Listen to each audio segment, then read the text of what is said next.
met so many beautiful people in that time, and I've done so many things. Tonight, a big boost for an addiction center in Winnipeg. I use negum. Negum is a pronoun in Mi'kmaq that doesn't use a gendered approach. A two-spirit gathering in Montreal brings together First Nations from across Canada. I strongly believe as an Indigenous woman, it is my goal for me to spread awareness and represent the Native community. And an Eskasoni First Nation woman takes a new crown.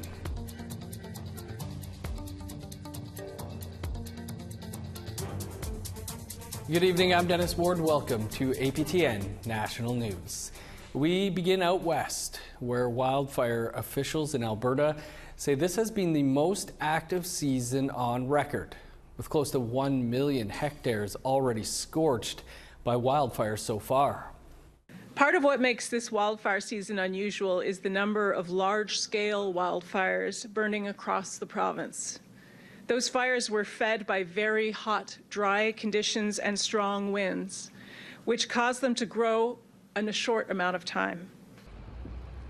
As of last night, there were 81 fires burning across the province, with 23 listed as out of control. Fires have scorched 945,000 hectares this spring, well above the previous record of 615,000 hectares in 2019. One of the hardest hit areas is the East Prairie Métis settlement, where firefighters were removed from the area over safety concerns.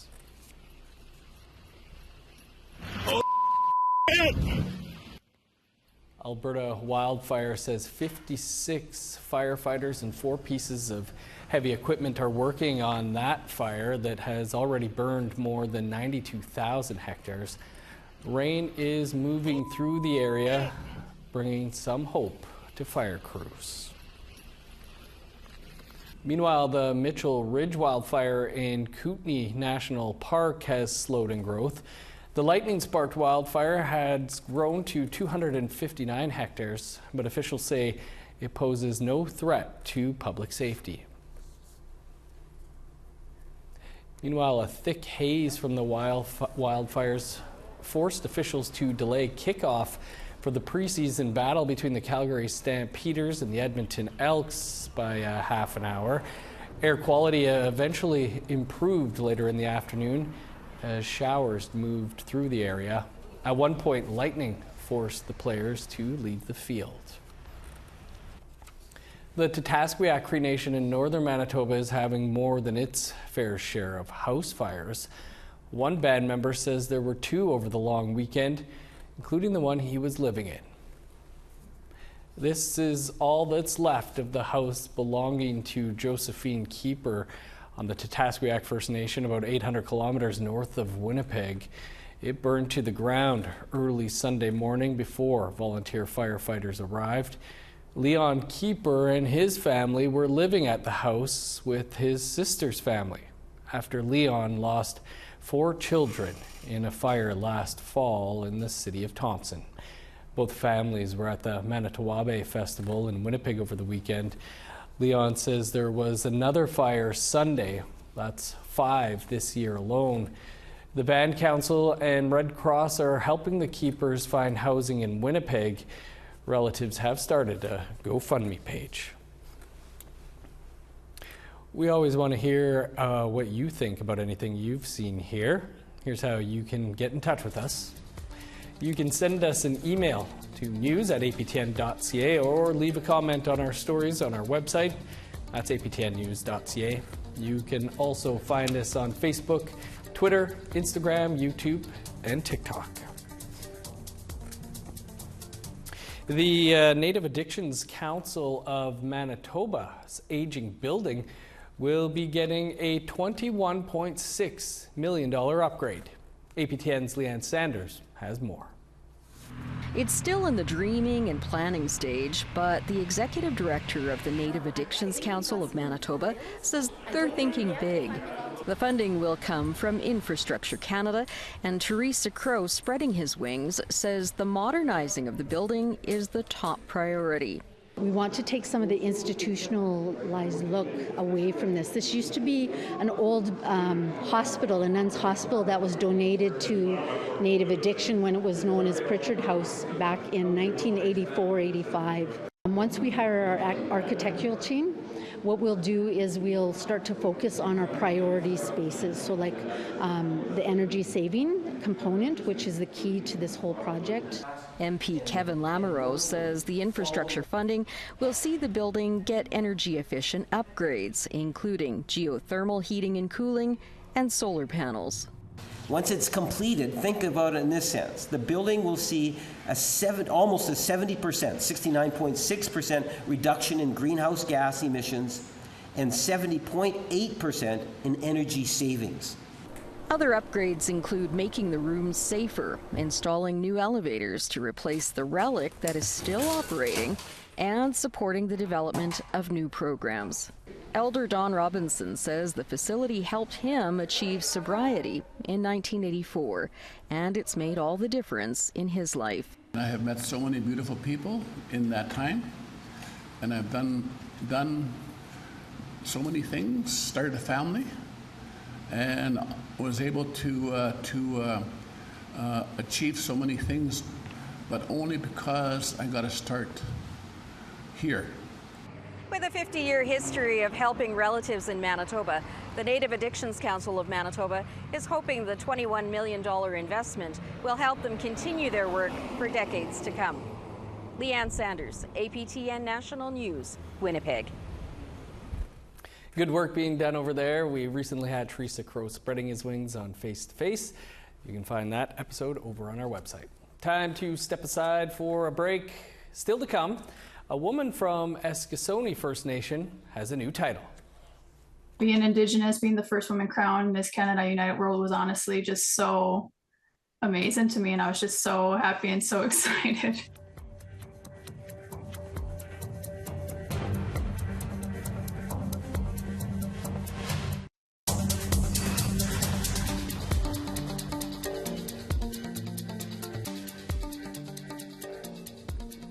Welcome back.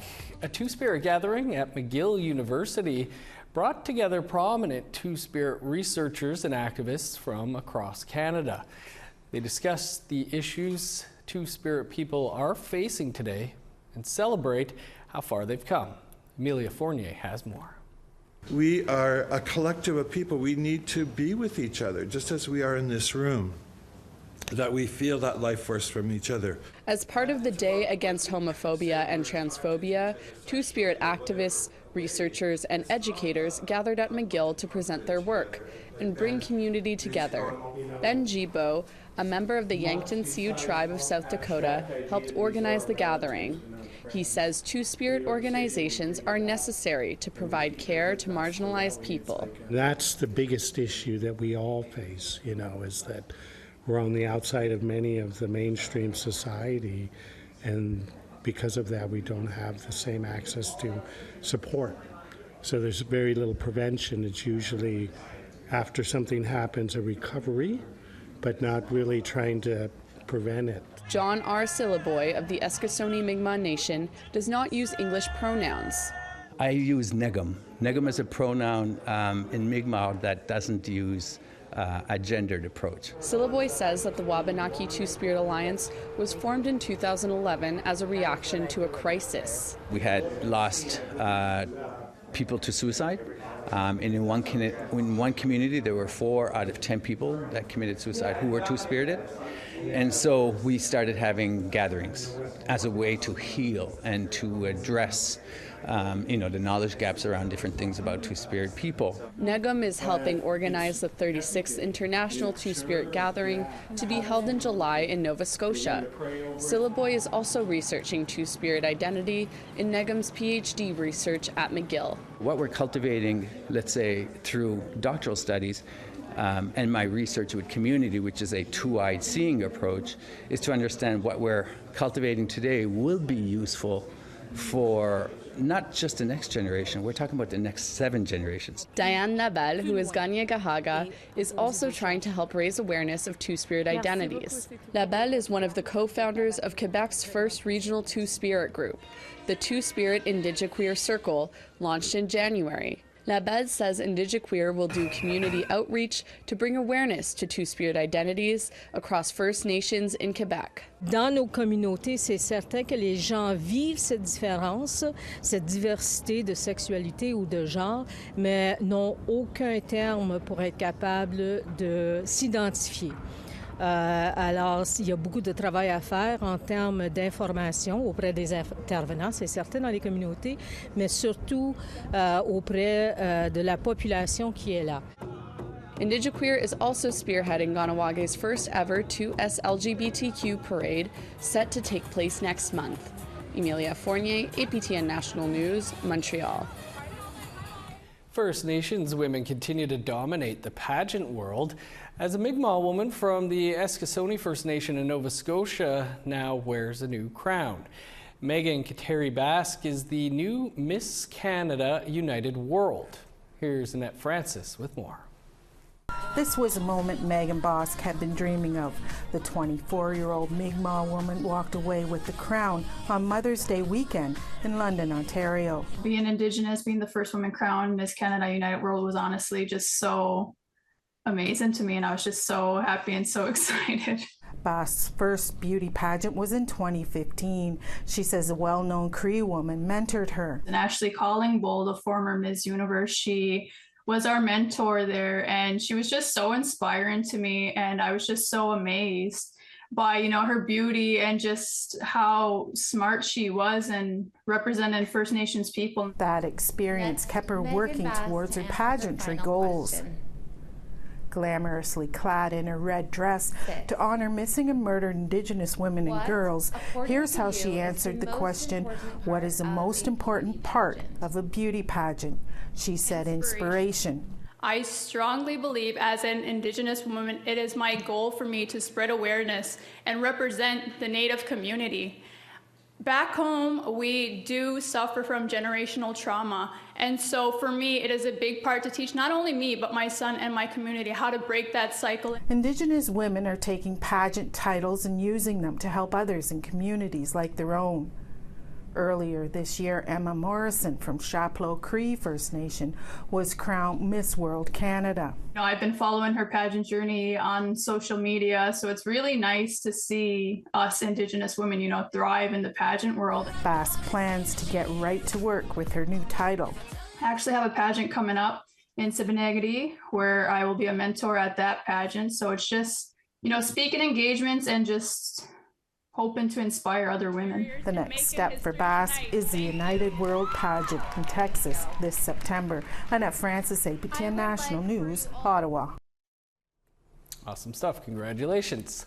A recent report by the Manitoba HIV program found that the number of Indigenous people made up more than 70% of all new referrals. Margaret Kisika-Paisis is CEO of the Canadian Aboriginal AIDS Network, a national not-for-profit committed to addressing HIV issues in an Indigenous context. She joins us now from Regina. Margaret, thanks so much for being with us. Can you tell us how is HIV affecting Indigenous peoples in Canada? Yes, thank you so much. I'm the Okama for Can Communities Alliances and Networks, and as we move forward across this land, what we're seeing on the prairies is certainly something that has been happening for many years here, and it's the rate of HIV, and it is climbing at a steady pace. And as we move towards looking at some of the solutions that we are faced with for Indigenous people, we need to identify that this has become quite a big problem in this in Canada, HIV. What do you think is driving the rates of infection?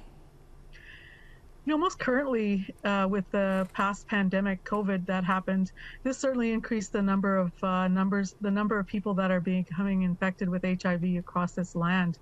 And then we look at some of the ways that people are becoming infected through injection drug use. And right across this land, we struggle with many things, many social and health conditions that are impacting our communities at the greatest numbers, right from addictions to the rate of other sexually transmitted infections across this land, like syphilis.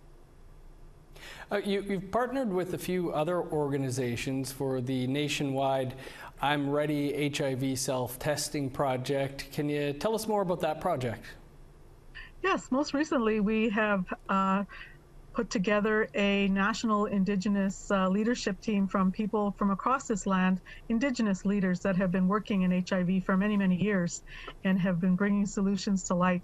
We put together that team to start talking about the I'm Ready campaign that has happened and was released last November here in Canada.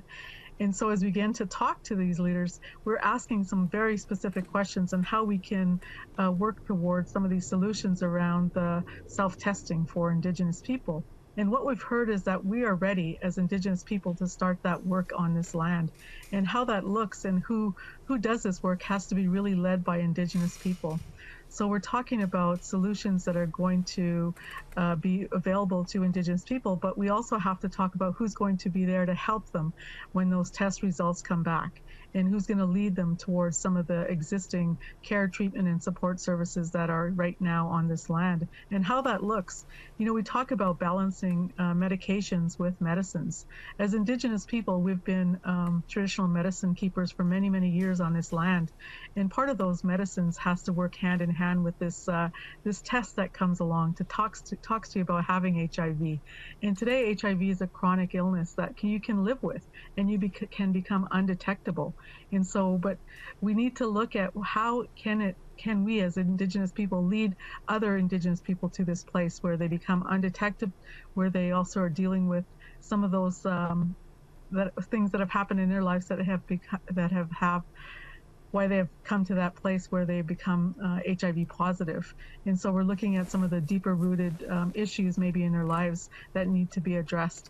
And so it's not only the act of knowing you have HIV, but it's the act of working on yourself to find out where those solutions lie within yourself as an Indigenous person. So our medications and our medicines hand in hand, dealing effectively with what we're seeing. Important stuff, important work you do there, Margaret. Appreciate you taking some time for us. You're very welcome. Time now for one last break. Still to come, big wins at a Saskatchewan hockey tournament this weekend.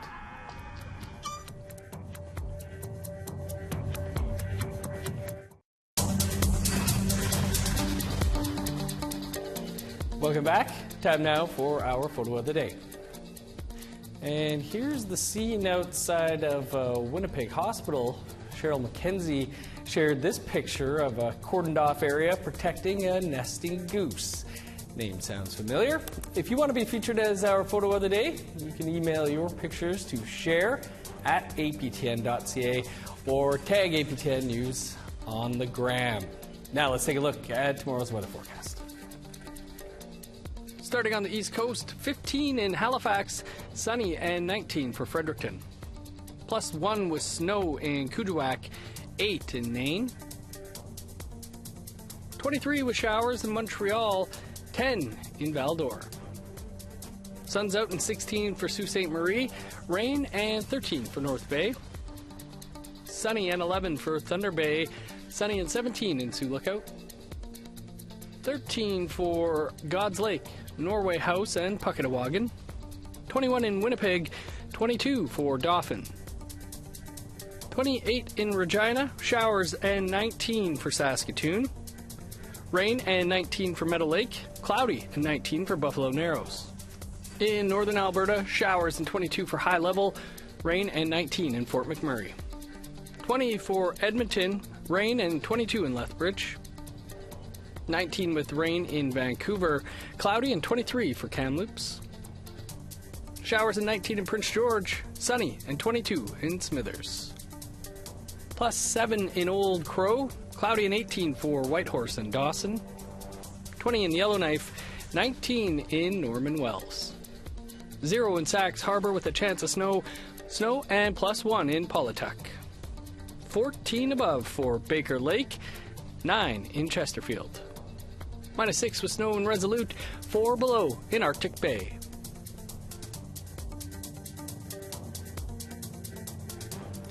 National hockey tournaments are continuing, and the Fred Saskatchewan Thunderstick National Hockey Championship took place in Saskatoon last week and wrapped up on Sunday. The final games in the women's and men's division were aired on APTN. Mr. Sage Strong won the women's division, and the Cross Lake Islanders won the men's. The Kainai Braves, an Alberta team, withdrew from the tournament after they discovered their goalie, Andre Proctor Ramirez, used a fake Métis card to play in the tournament. General Manager Darnell Tailfeathers said in a statement that in respect to Saskatchewan and the integrity of the game, it was best to remove their team. A decision on the pending sale of the Ottawa Senators hockey team could be made as early as this week. 4 bids were submitted before the May 15th deadline, and one of them has been endorsed by an Algonquin First Nation from Quebec. The Kitigan-Zibi Anishinaabe First Nation is backing the Los Angeles-based Nico Sparks group, which includes, as you see there, rapper Snoop Dogg. He gave a shout out to First Nations in Canada in this Instagram video you just saw there. Kitigan-Zibi Chief Dylan White Duck told APTN News Monday morning that his First Nation has signed a non-disclosure agreement and he could not comment further at this time. White Duck said he would have more to say once a sale decision has been made. Well, it's beginning to feel a lot like summer around here at APTN headquarters, and not just because the weather outside is heating up. The end of May also means the wrap up to all of our current affairs shows, beginning tonight with the season finale of Face to Face. After 30 episodes this season, tonight we're looking back on some of our favorite moments, including our interview with Paulina Alexis. Acting is something I've always seen myself doing as a kid, but I never said it out loud because we didn't have any role models at the time. Yeah, sure, there was Adam Beach and Gary Farmer, Eddie Spears, all the legends, and but I'd never with Reservation Dogs, it's we're finally representing ourselves in a truthful way and telling our own stories instead of just following a script of how other people think we are. So yeah, acting, getting Reservation Dogs is my dream role because I basically get to play myself and it's I get to represent all Turtle Island as well. And you can catch our final episode of Face to Face for this season that features a number of our favorite episodes in one in just a few minutes' time. The season finale of In Focus will air tomorrow right here at 3 p.m. Eastern Time. Daryl and the crew will also take a look back on the season that was. That's all the time we have for your APTN National News for this Tuesday.